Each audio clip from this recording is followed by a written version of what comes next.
Hi, and welcome to part 2 of the Scanning with Meaning video series, featuring the FreeStyle Libre system, the world's first flash glucose monitoring system. My name is Berard. I'm a nurse and certified diabetes educator. In this video, we're going to talk about the difference between interstitial fluid glucose and blood glucose. Blood glucose monitors measure capillary blood glucose with a painful finger prick. Scanning the sensor from the FreeStyle Libre system measures interstitial fluid glucose.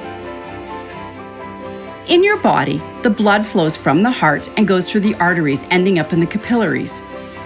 Fluid is then released into the tissue surrounding the cells. This is called interstitial fluid, and it contains glucose.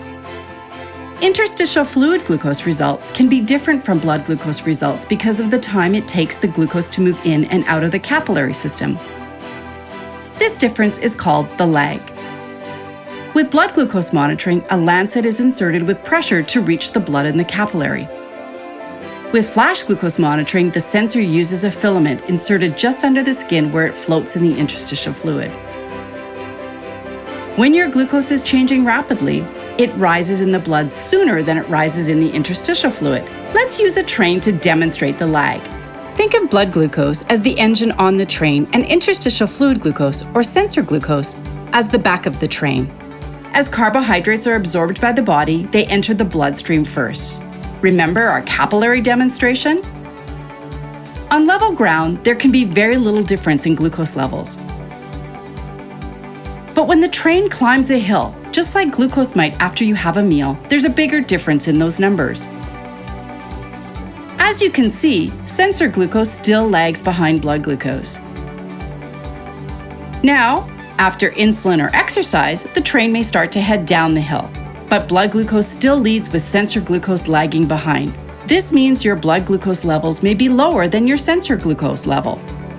That is why it's so important for you to look at all 4 elements of a scan: the current glucose, the trend arrow, the glucose graph, and the glucose message. Let's have a closer look at the trend arrow.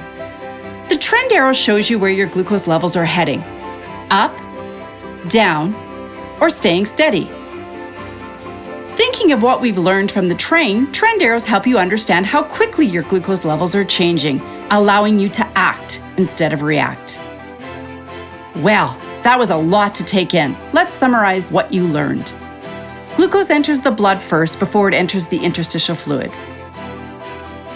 The difference in timing is called the lag. Blood glucose and sensor glucose readings don't always match.